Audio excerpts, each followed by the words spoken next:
Hi, everyone. Welcome. We have close to 500 people registered today. So while we're giving everyone a chance to get started, please add your name to the chat. Let us know where you are calling in from. We'd love to say hello. We're just going to give it another minute or two for folks to log on. Already we're international. Welcome, Toronto, Canada. Love all the Philly folks. I'm a Philly girl. That's why I said that. LA, Colorado, Vancouver. Thank you all. UK. Welcome, everyone. We are very excited to start Cape Town and another Philly girl. We all have our water. All right, I'll give it another minute, give people more time, but we have a lot to discuss today, so we're going to get started. Thank you all. Please continue to share your name as you log in. But at this point, let's officially start the webinar, and I'm going to introduce Dr. Marcy Gringlas to get us started. Marcy? Thank you, Meredith. Good afternoon, everyone, and thank you all for being here. I'm Marcy Gringlas, co-founder and board president of the Seed the Dream Foundation and co-founder of the I Believe Israeli Women Delegation and Global Movement. 654 days ago, Hamas and other Palestinian terrorists launched an unprovoked invasion of Israel, targeting peaceful communities, villages, and towns. They attacked people simply living their lives, young and old, including those attending a music festival. They raped, they tortured, they murdered, and they kidnapped more than 250 hostages from infants to the elderly. The world's reaction then and now has been nothing short of shocking and heartbreaking. In the deafening silence from those we once considered allies, in the face of denial and disinformation about the sexual violence of October 7th, Seed the Dream Foundation and Jewish Women International came together to launch the I Believe Israeli Women Global Movement. One of our central goals has been to build a strong international network of allies, people and communities who will stand firmly with our Israeli brothers and sisters.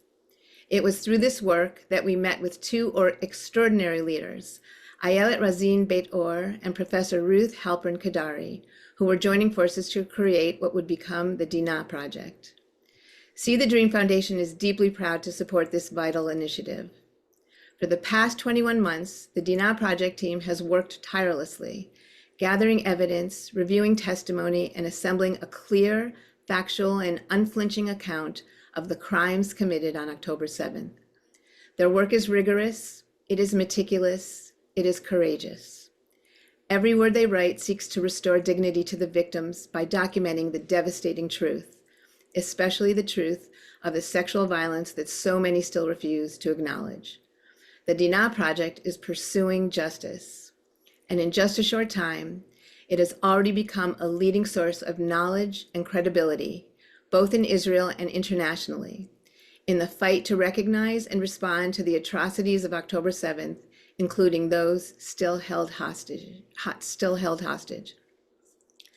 I Believe Israeli Women is proud to amplify their message today by hosting this launch conversation with the experts behind this groundbreaking work and the authors of this critical report, Professor Ruth Halperin-Kaddari, Judge Nava Ben-Or, and Sharon Zagagi-Pinhas. We are so fortunate to have the opportunity to hear from all of them today and to learn from their expertise, their clarity, and their moral courage. It is now my honor to introduce my friend and colleague, Jennifer Long, who will serve as our moderator. Jennifer is a founding sister of I Believe Israeli Women and chair of our legal working group.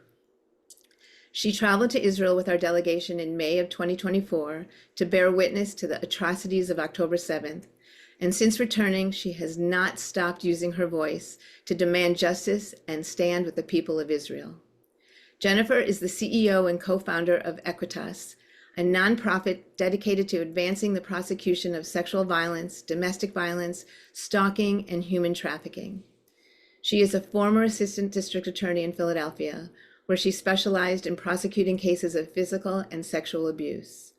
She also served as director of the National Center on the Prosecution of Violence Against Women and has long been a passionate advocate for women and children.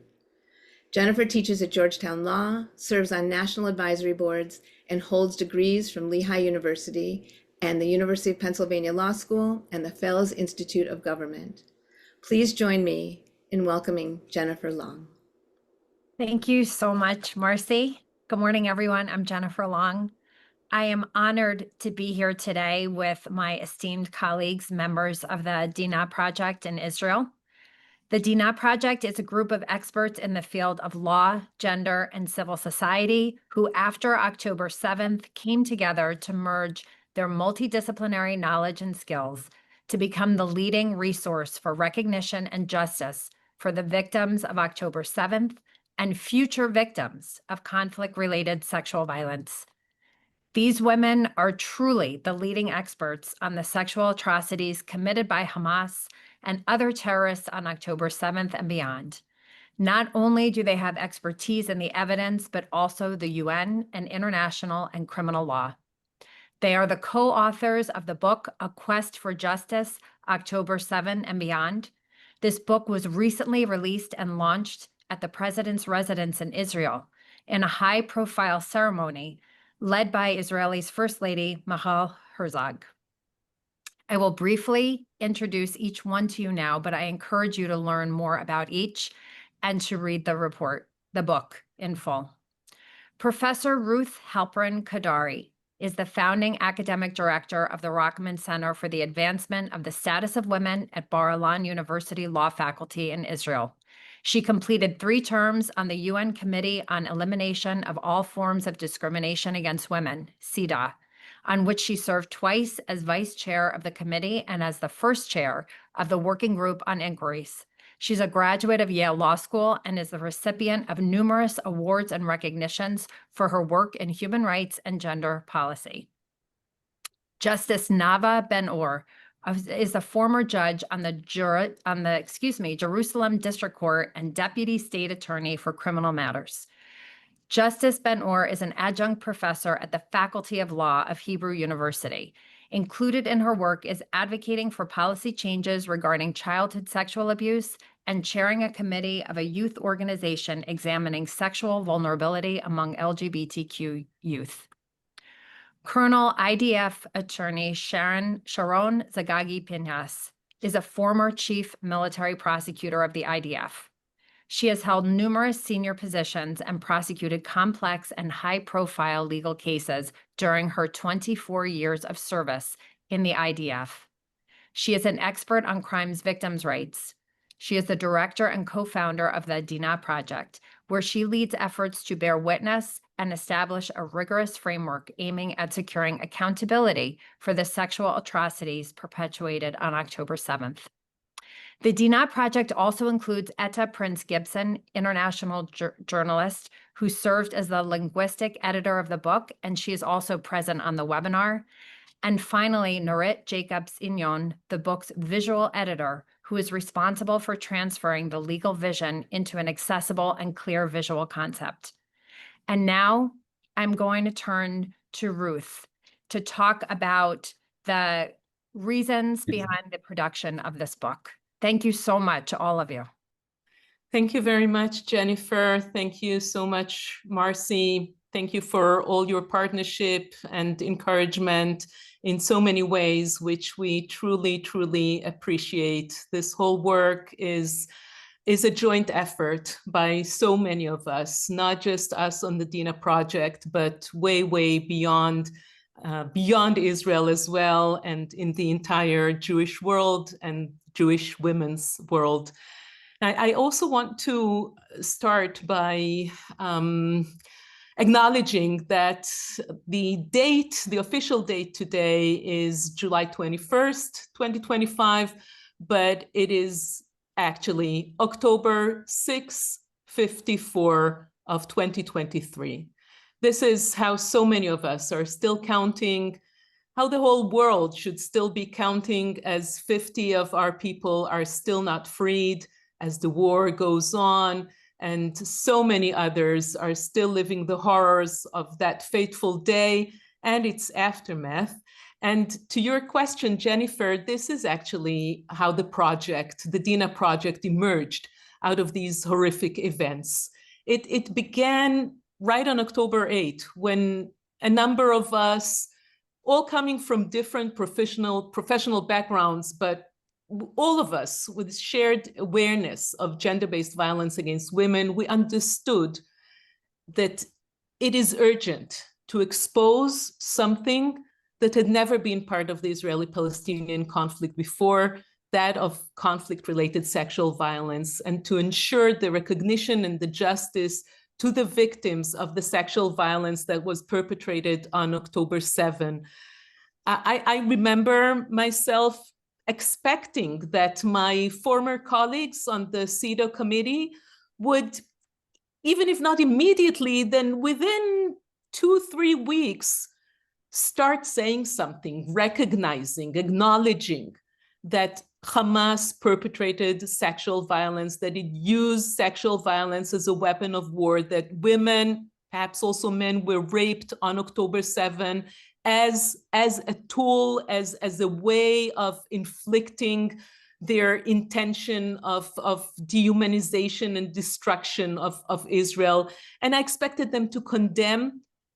And then came the strong sense of betrayal by all these sister women's organizations and by much of the international human rights community that remained silent, and even after the first witness of gang rapes told her story, they still remained silent, and then some of them turned into outright denial.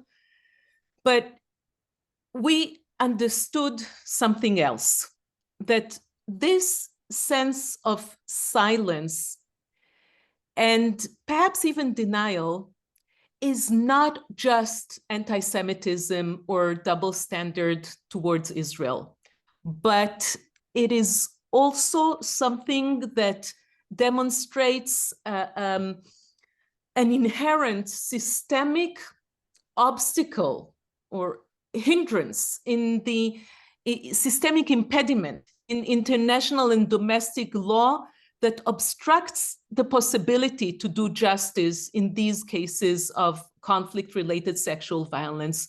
So it is not unique to October 7. It is a powerlessness and perhaps even paralysis of the international institutions and international law to confront this horrific expression of conflict. Now, October 7 exemplifies it in an extreme way, and the challenges to do justice are present in the case of October 7 in an extreme way. And just to clarify that there are no living speaking firsthand survivors who are able to speak, and the very few who survived are unable to speak for being too traumatized. And we all know about the lack of forensic, hardcore physical forensic evidence because of the need to identify first and then take to immediate burial according to Jewish faith. So these are the challenges that are really very prevalent in the case of October 7, but they are not unique to October 7. They are there in almost every case when sexual violence is used as a weapon of war. And we took it upon ourselves not just to expose what actually happened on October 7 by presenting the unique, if I can say so, evidentiary framework, and maybe we'll expand on that later, that really proves, that presents that the abundance of evidence and indications and testimonies and everything that shows what that Hamas actually used sexual violence as a tool of war on October 7 and beyond in captivity. But building upon that, we took upon ourselves for a blueprint for ensuring accountability and putting an end to impunity for conflict-related sexual violence wherever they are perpetrated. So this is our universal message, and it's really very important for us to emphasize the universality of our work. And I think I'll stop here and we can expand afterwards. No, and I think you've definitely helped us understand the why, because I think many things about this report really struck me, not only about October 7th, but our use in the world and the methodology. I think you talked about the why. Can you talk a little bit about the methodology for your book? Because it's so careful and intentional. So I'll just say that the book can be divided into two parts. The first part is that evidentiary framework, which is a result of hundreds, if not thousands. I don't know, Sharon, maybe it did come to thousands of hours of going through each and every piece of evidence of open sources. It's also important to emphasize that most of our most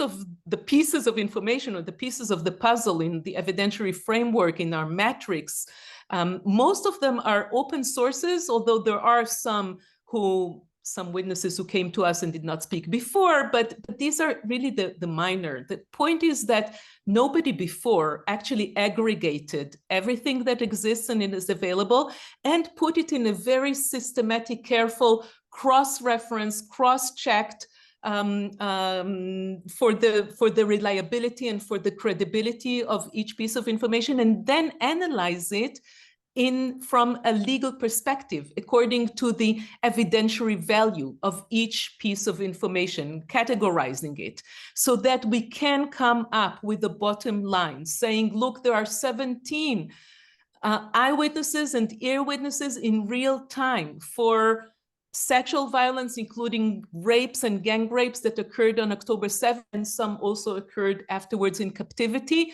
So 17, it's not, and so people can no longer say there's no witnesses.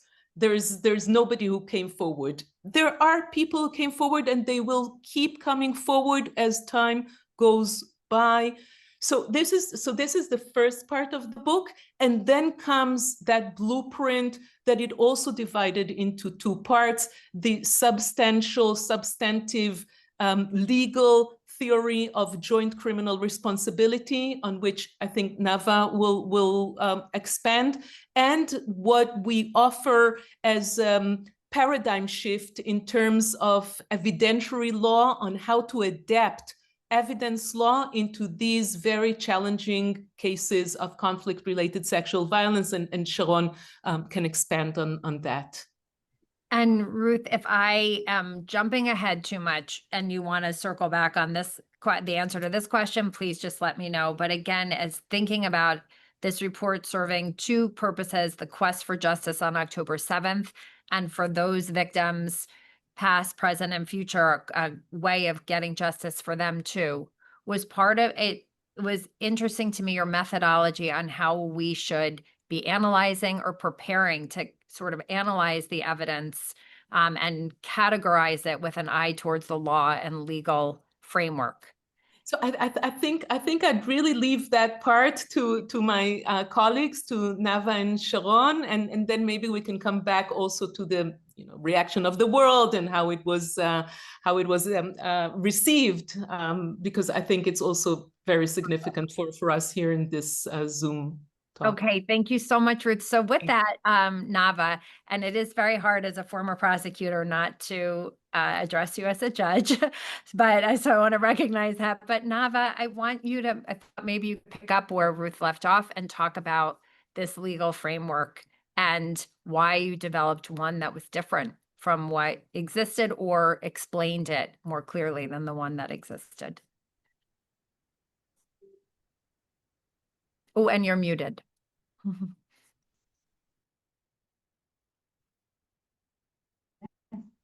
Okay, now? Okay, I'm sorry. So thank you, for this opportunity, important opportunity to present our research.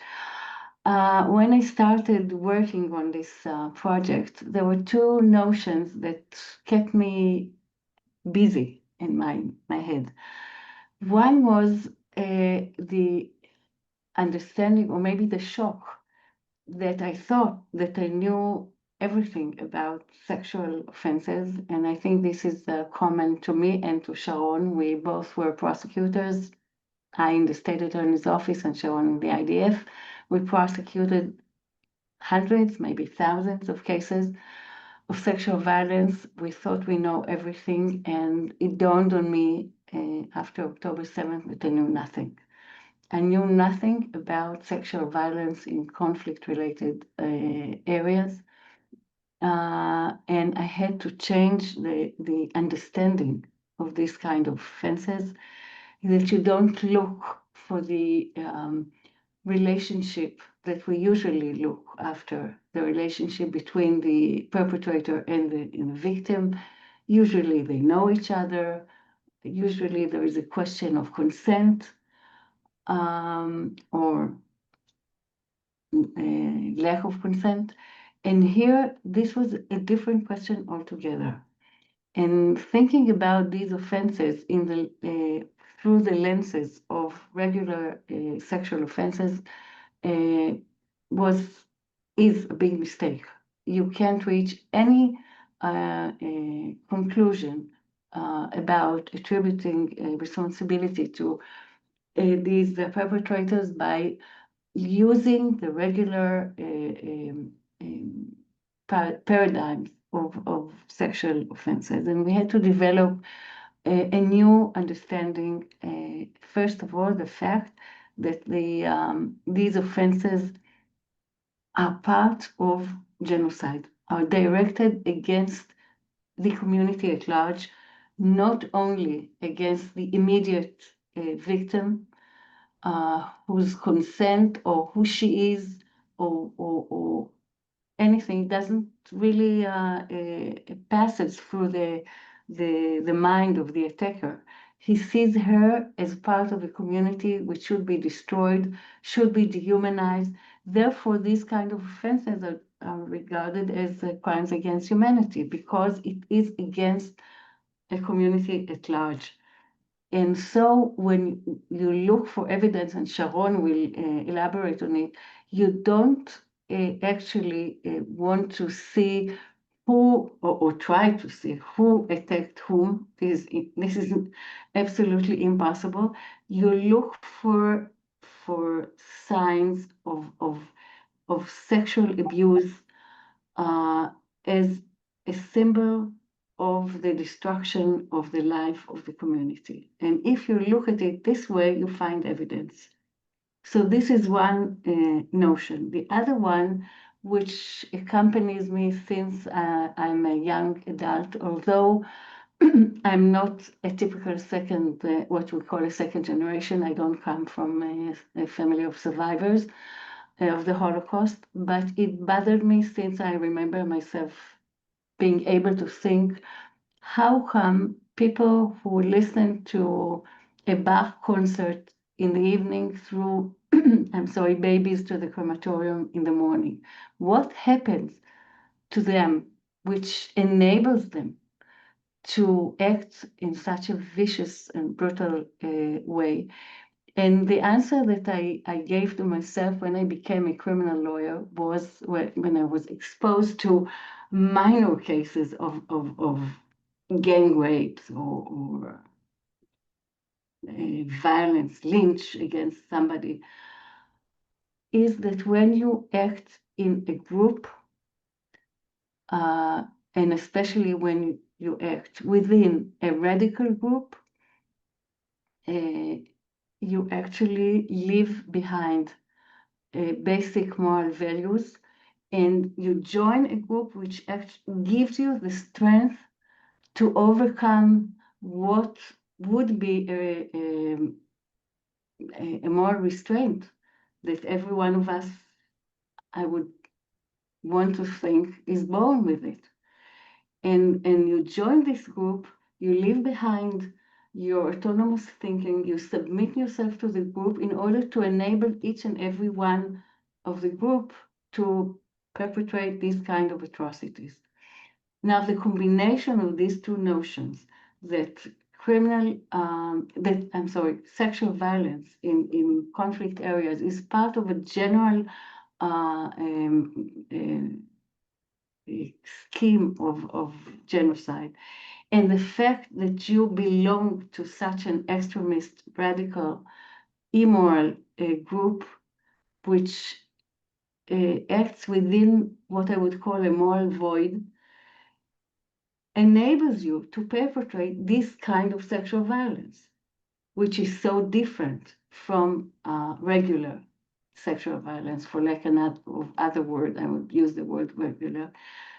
You are part of a group which is set in order to distract, to dehumanize, and everything which aligns with this scheme is something that you should be deemed to agree to either perpetrate yourself or support the others. And this is, in a nutshell, the basic idea of our suggestion. Nava, not to get technical, but because there's lots of different people on this call, I think what we're talking about here is liability. Basically, you'll see a lot of language sometimes calling for an end to impunity or accountability, and there's lots of different ways of accountability. This quest for justice, we're talking about formal accountability that a tribunal or that a justice system could provide. And in doing so, as the prosecutors or as the people putting forth the evidence, we have to establish why someone is liable for an action. And as you both pointed out, and again, as someone really learning from the horrific experience that you went through and your willingness to sit and to analyze it and to teach the rest of us as well. Can you talk about a little bit more for the group, what you're looking at, and I guess maybe draw that string a little bit, maybe simpler if there are non-prosecutors on, what you're talking about, why it's important to try to look at what you've looked at to demonstrate the intent of someone and their culpability for committing the crime, even if you can't attach them to a specific victim. That was very long-winded, sorry. This is the problem, because usually, as I said, when you prosecute a typical sexual offense, you usually know who is the perpetrator. If you don't know, you look for forensic evidence, and more often than not, you can attach the forensic evidence to a specific perpetrator. You know who the victim is. She identifies him. She testifies in court. She said, I didn't consent. It was enforced on me, and you have a case. When we're talking about this kind of sexual offenses, if you start looking for who did what to whom, then there is an absolute impunity. Now, in most systems, I think, except in the American system, you have to prove a specific intent. You have to show that the specific person intended to do something within the framework of a conspiracy. It is not enough to show that he was part of a conspiracy. There is no absolute or strict liability of co-conspirators, not in the Israeli system, not in the continental system, and I don't think that also in the British system. I think it's a unique phenomenon, which is only in America. I don't know if it's in all the states. I'm not that familiar with the American system. But we have to prove intent, we have to prove knowledge that this happened, or this is going to happen, that this is part of the scheme. In order to overcome the obstacle of not being able to show that a specific perpetrator knew that the plan consisted of sexual offenses, and we do not have written or oral instructions that can prove that the terrorist went on to the way instructed to perpetrate sexual offenses, we have to deduce it from what we saw. And since what we saw, and again, Sharon will talk about it later, is multiple cases all over the zones that were part of the attack, we deduced that this was part of the state of mind of the attackers. They went out with the idea that everything is allowed, that there is no morality whatsoever, and every offense which aligns with the end goal is I agree to it as a terrorist who joined this group. So this is the basis for attributing a criminal responsibility in our mind. And we think that if you don't accept it, this is the result is total impunity. Since you cannot, as I said, you cannot connect between a specific perpetrator to a specific victim doing a specific act of sexual violence. I hope I was clear. No, thank you. No, thank you. And again, I mean, this is one of those things that could be a course taught. So we're doing it in an hour to give an introduction to it. And so this is maybe a question for you or maybe for Sharon, since we're moving into evidence. But it brings up, I think, one thing about the report was an acknowledgement. So I found this very victim-centered, trauma-informed. These are buzzwords, but this is what it looks like in practice, recognizing that witnesses are so impacted by what they saw that it is difficult for them to provide reporting at this time. And I think sometimes we forget as a system, witnesses. And then in this particular attack, you have witnesses who are in life-threatening situations. So what we might expect from an eyewitness in terms of identification of a person, a specific perpetrator, specific victim, these are impacted by what's happening and our own survival skills. So you're able to record what's happening to you and report that. But this ability to maybe, I think sometimes as a culture, we can be so numb to violence that we can forget what people truly going through.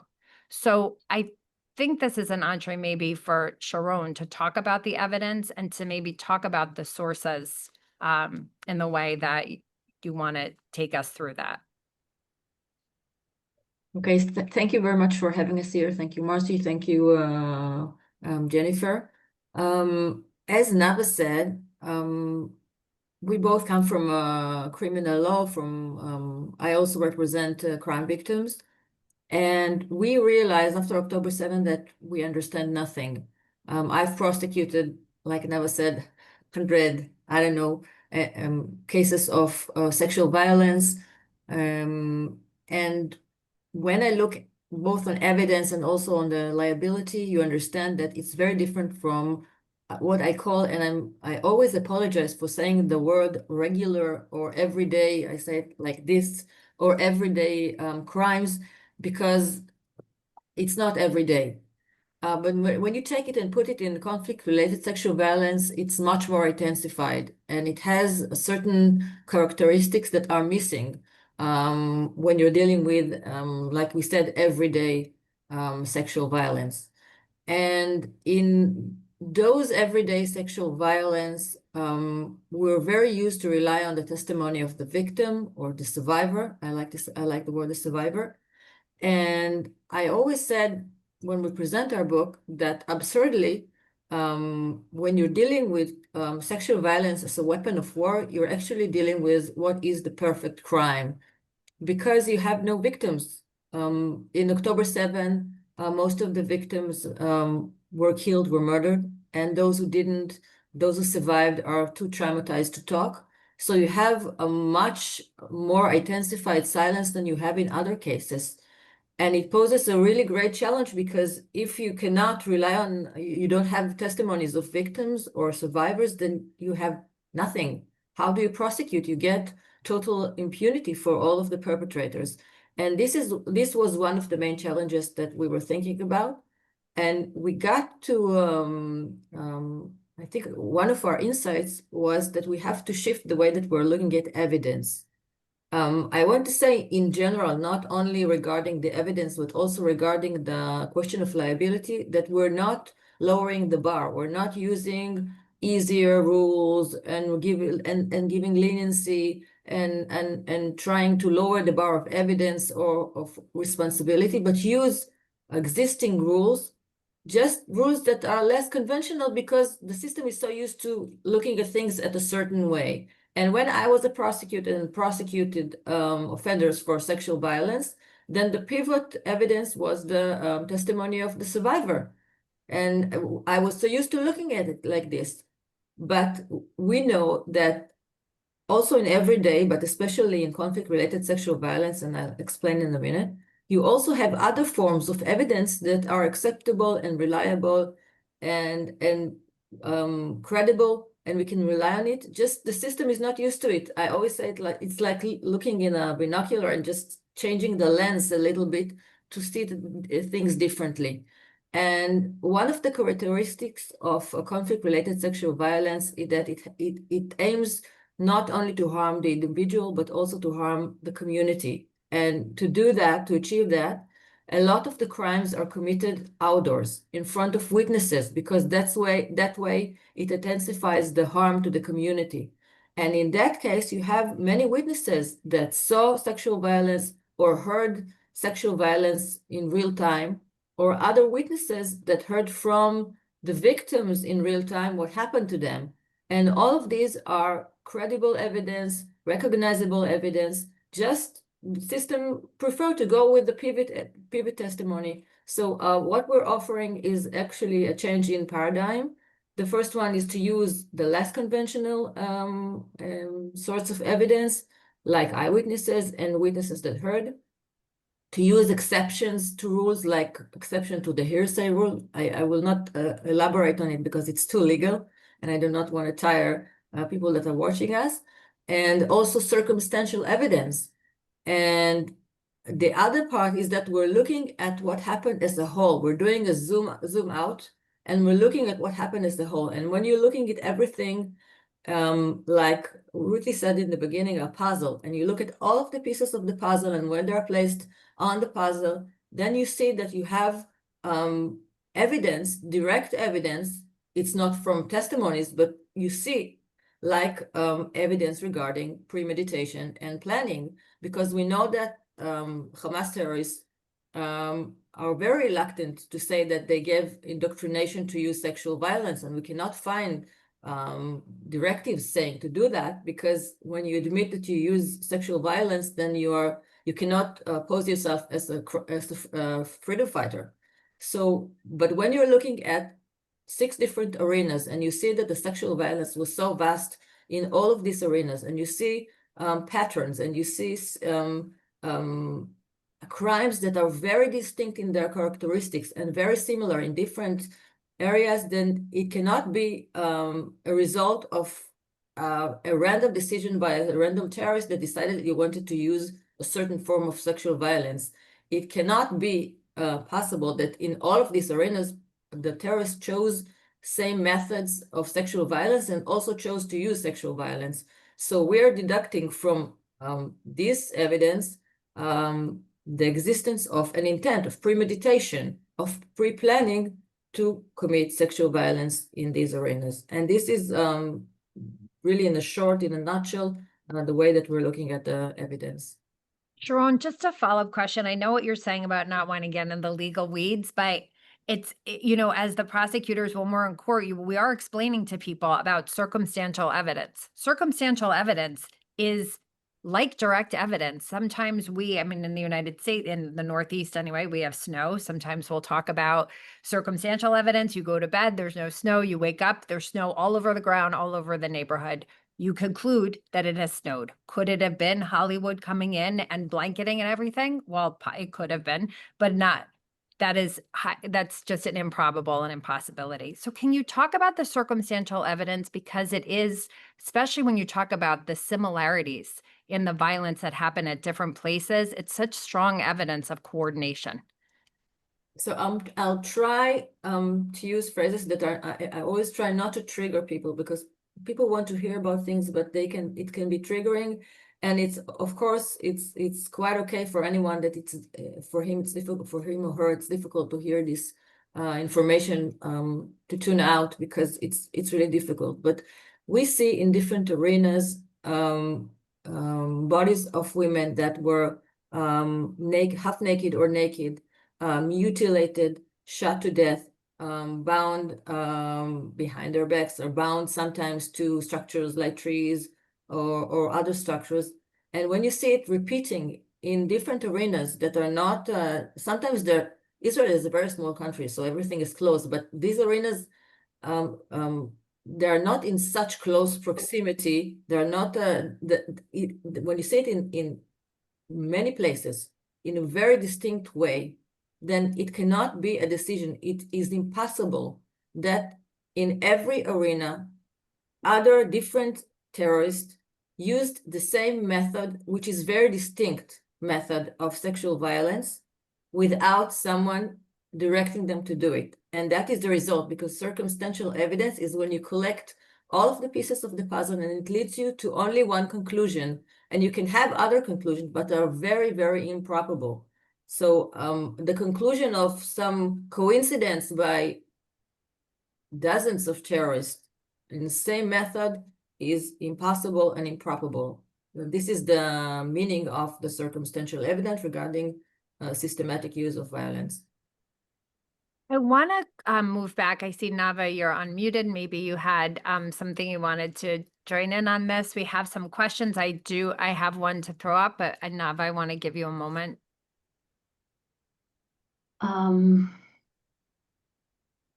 think I will wait for a question if Sure. So I want to put this out to you, and I think that this is an age-old question to sexual violence generally. There's been questions, and I think it's a good one in the chat about this pushback to why are we using the term sex crime when you have this violent mutilation and assault? And I have some thoughts based on my history and as a prosecutor here and work internationally, but I really want to hear from you all because you've thought about this, and then I'll chime in if necessary, but you're the ones to talk about this, I think. I don't know, Ruth, maybe you're working UN? Maybe I'll start. Using sexual violence and not the maybe more inclusive term gender-based violence has several reasons.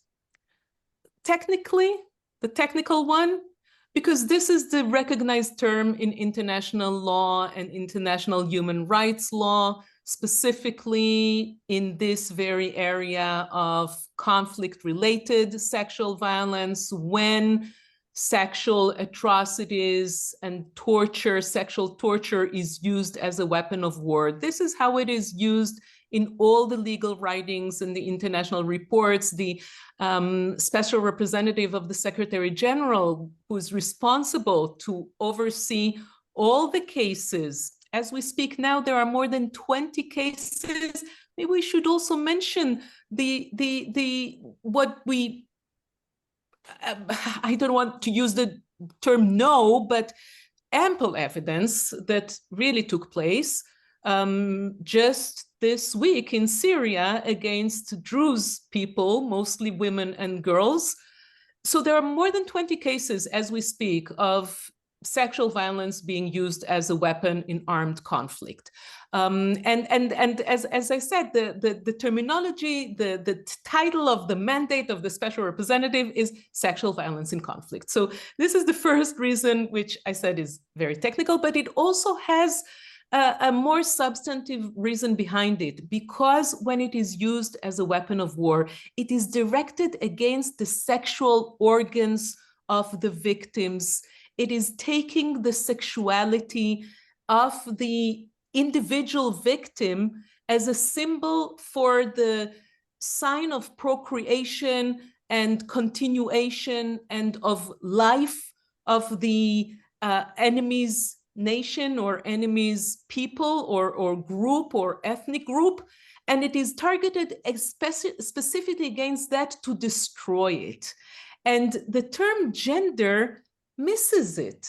The term gender, by attempting to be more inclusive and not just directed or not specific against specifically for women, it loses the whole point that we are talking about sexual organs, not sexuality in terms of sex, of course, but sexuality in terms of power relations and of procreation and of the ability to continue and to reproduce and to give life.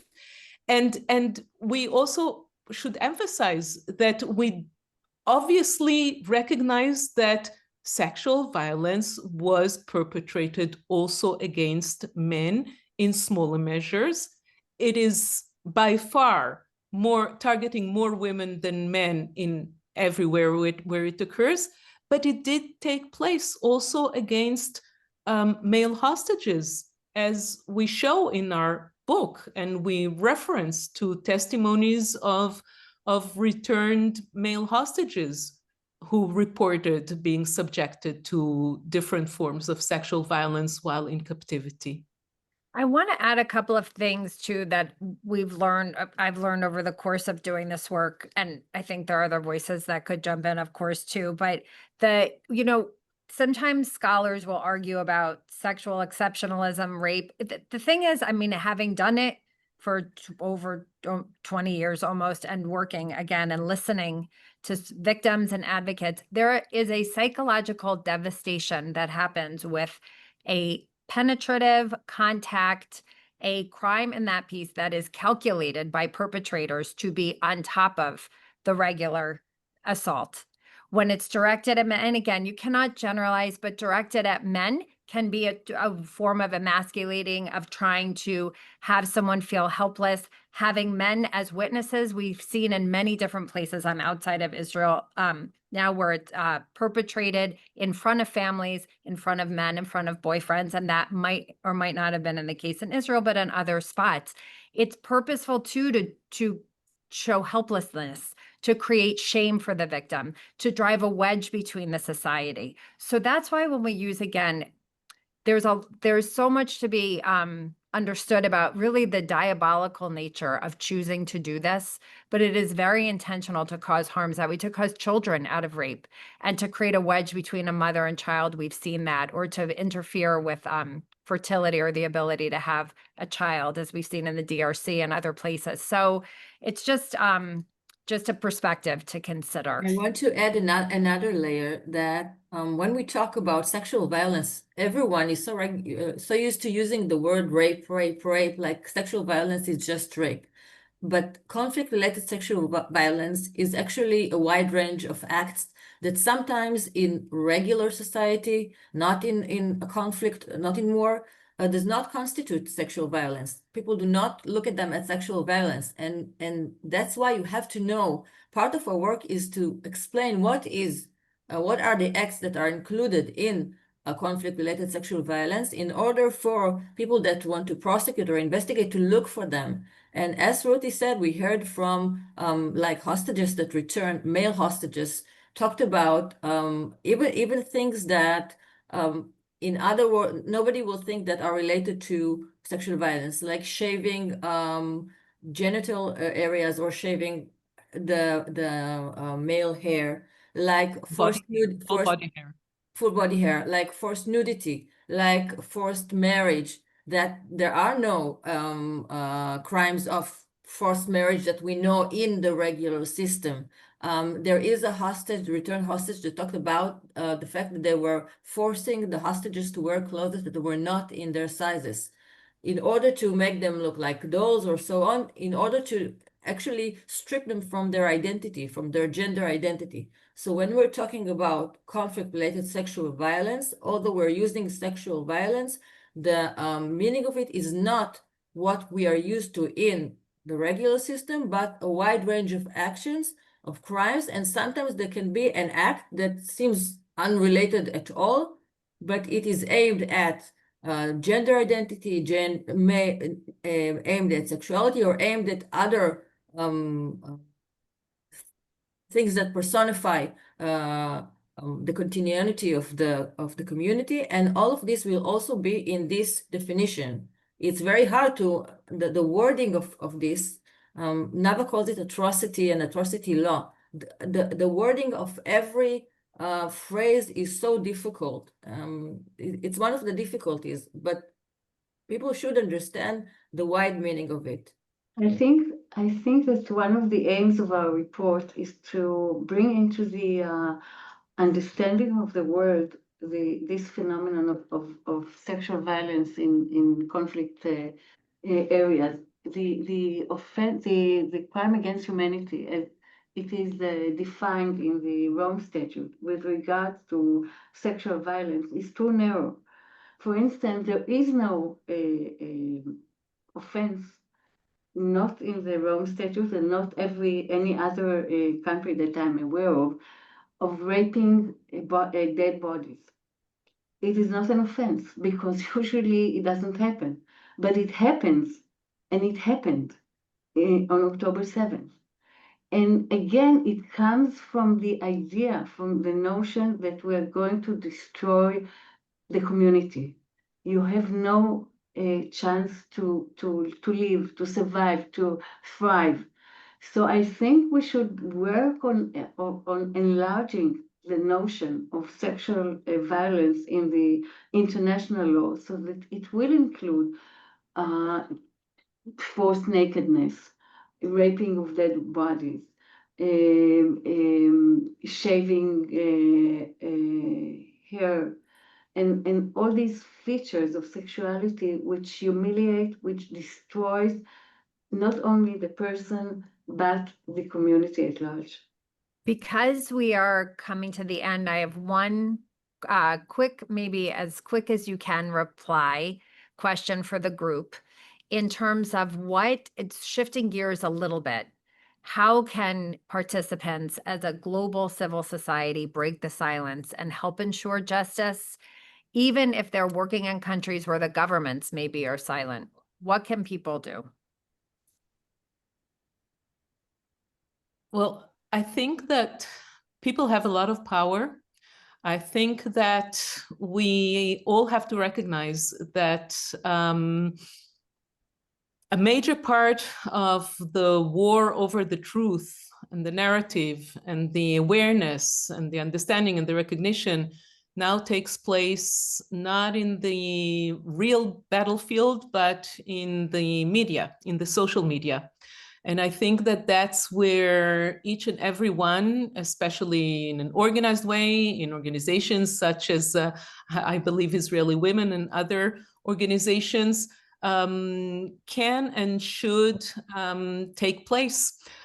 People need to educate themselves. People need to read reliable sources and be aware of the fake and the misinformation, and amplify those messages which are reliable, and turn to their leadership to demand accountability.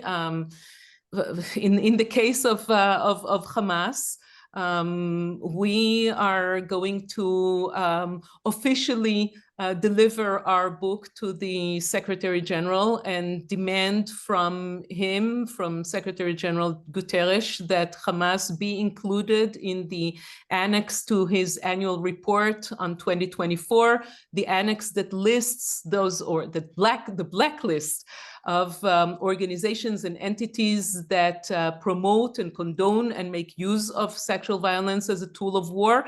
And we think that this is the the form of justice, of international and historical justice, to blacklist Hamas as one of those groups, just like ISIS, just like Boko Haram.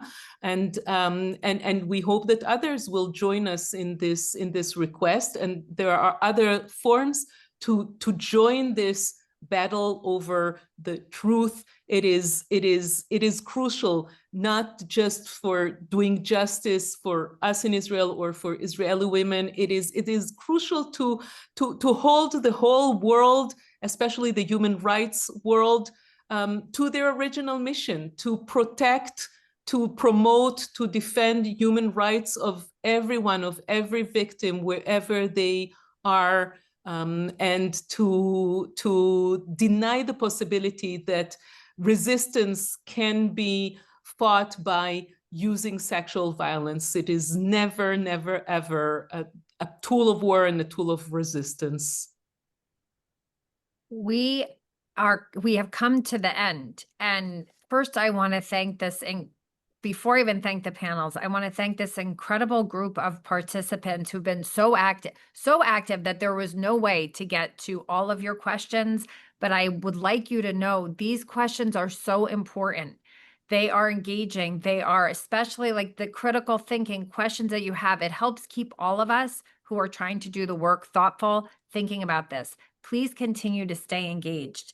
Thank you for coming and your interest and caring about CRSV and caring about Israeli women and October 7th and all victims of sexual violence that are suffering all right now in different parts of the world and demanding justice for them. We want you to please look out for an email that is going to have more information for you that will help you discuss what happened on October 7th, discuss this issue more broadly, the findings of this report, and also action steps you can take. And I just want to thank,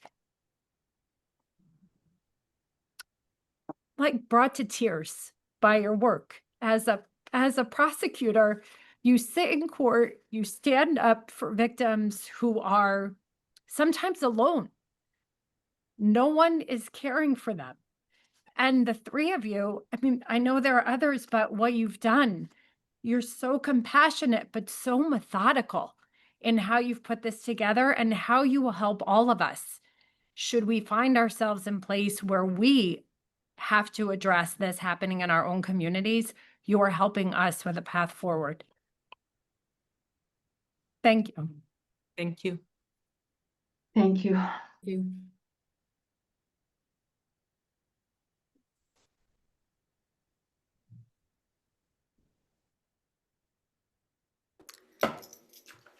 Thank you. What a remarkable presentation. What a remarkable team. Thank you very much. We look forward to many, many more informative sessions where we continue to support you, we continue to learn from you, and we appreciate your every moment of what you're putting into this work. And as Jennifer said, I can't say anything more important than what she said and what each of you said about there's power in us learning, and there's power in us speaking up and speaking out. And thank you everyone for participating in this and learning and going out there and standing up to protect the rights of everyone. Thank you very much.